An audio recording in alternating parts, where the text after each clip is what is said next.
દાખલો A અને B નિર્દેશક U ની નિશેષ અને પરસ્પર નિવારક ઘટનાઓ. પરસ્પર નિવારક અને નિશેષ ઘટનાઓ પણ બે જ ઘટનાઓ કીધી છે. એટલે મારી પાસે પરસ્પર નિવારક કે તો કહેલા પાસે A છેદ B is equal to 5. અહીંયા શું લખાશે A યોગ B is equal to U is equal to 1. શું લખાશે A યોગ B is equal to U is equal to 1. હવે વિચારીએ જો કિંમત આપી છે P of A is equal to 2 P of B હોય તો P of A શોધો. ચાલો મારી પાસે P of A યોગ B નું સૂત્ર શું બનશે પરસ્પર નિવારક માટે શું બનશે P of A plus P of B જ્યાં A યોગ B is equal to કેટલા લેવાનો 1 બરાબર એટલે અહીં કેટલા લખાશે A P of A ની જગ્યાએ હું કેટલા લખી શકું 2 P of B is plus P of B. ચલો આ બેનો સરવાળો 1 is equal to 3 P of B માટે P of B is equal to 3 ની સાઈડ ચેન્જ કરતો 1/3 લખાશે 1/3. નંબર 10 હવે મિત્રો ત્રણ ઘટના આવે છે A B C પરસ્પર નિવારક અને નિશેષ ઘટના સેમ યાદ રાખજો A B અને C પરસ્પર નિવારક અને નિશેષ ઘટના કીધી. નિશેષ ઘટના એટલે ત્રણ ઘટનાઓ કીધી છે. ત્રણ ઘટનાઓ તો મારી પાસે શું લખાશે A છેદ B A છેદ B B છેદ C A છેદ C A છેદ B છેદ C દરેક શું આવશે 5 શું આવશે 5 અશક્ય ઘટના. અહીંયા નિશેષ ઘટના કહેશે તો શું લખાશે A યોગ B યોગ C is equal to U is equal to 1. બરાબર છે આ સમજૂતી લખવાની નથી ખાલી આપણે એમ જ લખી છે. ચાલો તેને કાઢી નાખીએ. હવે ધ્યાન રાખો તમને શું કીધું છે જો 4 P of A કયું કીધું 4 P of A is equal to 5 P of B is equal to 3 P of C હોય તો A યોગ B યોગ C બરાબર આગળ એક દાખલો આવી ગયો તો is equal to શું મૂકી દે x ઉદાહરણ આવી ગયું ને is equal to શું મૂકી દે x. હવે મારી પાસે લખાશે P of A યોગ B યોગ C નું સૂત્ર તે પહેલા આપણે લઈ લે 4 P of A is equal to x માટે P of A is equal to x ના છેદમાં 4. ચાલો 5 P of B is equal to x માટે P of B is equal to x ના છેદમાં 5. ચાલો 3 P of C is equal to x માટે P of C is equal to x ના છેદમાં 3. હવે હું સૂત્ર મૂકી દઈશ ધ્યાન આપજો P of A યોગ B યોગ C is equal to P of A plus P of B plus P of C. આની કિંમત એટલે કે P of A યોગ B યોગ C કેટલી થઈ હશે A P of A ની જગ્યાએ x ના છેદમાં 4 x ના છેદમાં 5 x ના છેદમાં 3 લસા યાદ રાખજો લસા 60 12 पंचा 60 20 तारीख 60 एक 15 x छेदમાં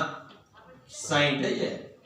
60 लसा जो है ये 12 x वत्ता 60 20 x छेदમાં 60. चलो 1 गुणिया 60 આ બધા કોમન થઈ ગયા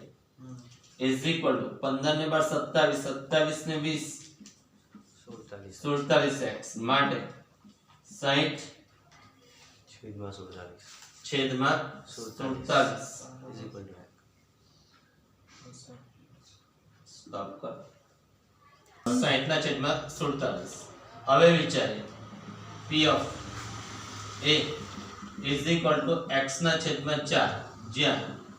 x બરાબર 60 ના છેદમાં 47 લેતા એટલે કે લખાશે 60 ના છેદમાં 47 છેદમાં 4 મલ્ટીપ્લિકેશન 60 47 ગુણ્યા 4 47 ગુણ્યા 4 188 ચાલો p of b સેમ શું લખાશે x ના છેદમાં 5 x ની કિંમત કેટલી લખાશે 60 ના છેદમાં 47 છેદમાં 5 કે ચાલો 60 ના છેદમાં 235 ચાલો p of c x ના છેદમાં 3 60 ના છેદમાં 47 છેદમાં 3 4 તારી 12 141 હવે તમને શું માંગ્યું છે જોજો p of a યોગ c is equal to p of a plus p of c p of a ની કિંમત 60 ના છેદમાં 188 પ્લસ એટલે લખાશે 60 ના છેદમાં 181 કે 41 છેદ સરખો કરવું પડશે બરાબર અથવા પોઈન્ટ માં લઈ લો બંને ચાલે પોઈન્ટ માં લઈ લો તો પણ ચાલશે ચાલો પોઈન્ટ માં લઈ લો કેવું લાગે છે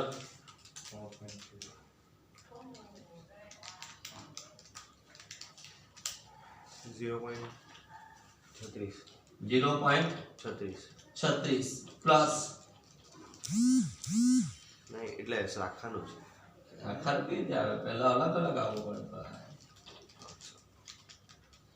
0.32 પ્લસ 0.43 હા ચાલ બેનો સરવાળો 0.75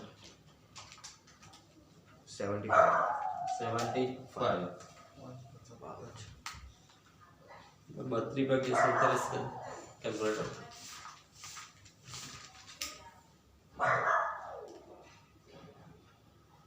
છે 35 ભાગ્યા 47 તમે 35 ભાગ્યા 47 કરશો તો 0.75 આવી જશે કેટલા આવી જશે 0.75 ક્લિયર હવે બીજો દાખલામાં કીધો છે જો p of શું માંગ્યું છે બીજો b યોગ c તો શું લખાશે p of b plus p of c p of b ની કિંમત 60 ના છેદમાં 235 પ્લસ 60 ના છેદમાં 141 ચાલો તો મારી પાસે 0.43 અહીંયા કેટલા લખાશે 60 ભાગ્યા 235 0.26 સરવાળા કરીશું 0.69 કેટલા આવશે 0.69 ટૂંકમાં એ લોકો જવાબ અપૂર્ણાંકમાં આપેલો છે b c માટે નીચે આપેલી છે તેના ઉપરથી p of a યોગ b યોગ શોધો કયો શોધો કીધું p of a યોગ b યોગ c is equal to p of a plus p of b plus p of c minus p of a छेद b minus p of a छेद c minus p of b छेद c plus पहला જે કૌંસ છે તે યોગ વાળો તેની જગ્યાએ શું થાય a છેદ b છેદ c બધાની કિંમત આપી છે લખી લો p of a ની કિંમત 0.65 કે ચાલો plus 0.45 plus p of c 0.25 minus a छेद b 0.25 के a छेद c 0.15 माइनस b छेद c 0.2 प्लस a छेद b छेद c 0.05 છે ચાલો આ ત્રણનો સરવાળો થઈ જશે પહેલા 0.65 સાને 10 110 1.35 के 1.35 डायरेक्ट माइनस 0.25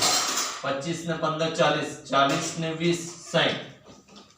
माइनस 0.6 25 ने 15 40 ने 20 60 प्लस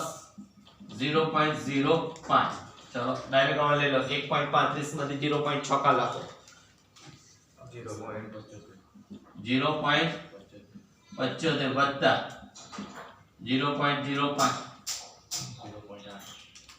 0.8 કે હા કેટલા આવશે 0.8 યાદ રાખજો કયા આવશે 0.8 પોઈન્ટ 3 માં નિદર્શ અવકાશની ત્રણ ઘટનાઓ A અને B પરસ્પર નિવારક અને નિષેધ ઘટના છે જોજો આપણે કીધું છે પરસ્પર નિવારક અને નિષેધ ઘટનાઓ A B અને C માટે કીધું છે P of C dash is equal to 0.8 માટે P of C હોવું જોઈએ તો 1 minus P of C dash 1 minus 0.8 0.2 ત્રીજું કીધું 3 P of B is equal to 2 P of A dash જ્યાં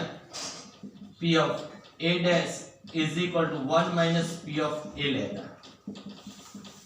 અહીં કિંમત મૂકી દે ચાલો 3 P of B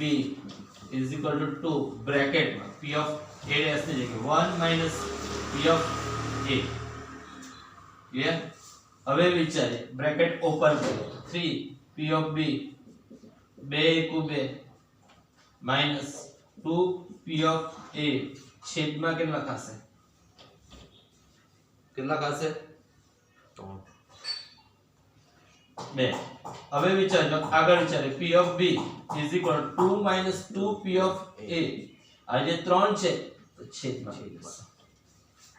હવે આગળ ચાલીએ કયું સૂત્ર કીધું છે P of A યોગ B યોગ C is equal to P of A plus P of B plus P of C નિષેધ ઘટના છે એટલે P of A યોગ B યોગ C ની કિંમત કેટલી મૂકવાની A P of A નથી તો બેઠું P of A મૂકી દીધું P of B ની જગ્યાએ P of B ની જગ્યાએ જો બ્રેકેટ માં એક છે તે કેટલા થશે 2 minus 2 P of A છેદમાં 3 plus 0.2 પહેલા પોઈન્ટ 2 ને લઈ લે 1 minus 0.2 અહીં કઈ નહીં મળે એટલે A ક્લિયર એટલે is equal to P of A plus 2 minus 2 P of A છેદમાં 3 અહીં કઈ નહીં મળે એટલે 1 આવી ગયો 0.8 લસા 3 A ક્લિયર તમારી પાસે 0.8 3 P of P of A plus 2 minus 2 P of A છેદમાં 3 ક્રોસ મલ્ટીપ્લિકેશન 0.8 ગુણ્યા 3 3 P of A માંથી 2 P of A ગયા એટલે કેટલો બચવાનો 1 P of A plus 2 0.8 એટલે 2.4 minus plus 2 જે સામે ગયા is equal to P of A માટે P of A is equal to 0.4 હવે P of B ની કિંમત શોધવા કીધી છે તો શું કયું સૂત્ર 2 minus 2 P of A છેદમાં 3 જ્યાં P of A is equal to 0.4 લેતા ચાલો 2 minus 2 0.4 divided by 3 2 0.8 ભાગ્યા 3 1.2 ભાગ્યા 3 P of B ની કિંમત બી કેટલી આવે 0.4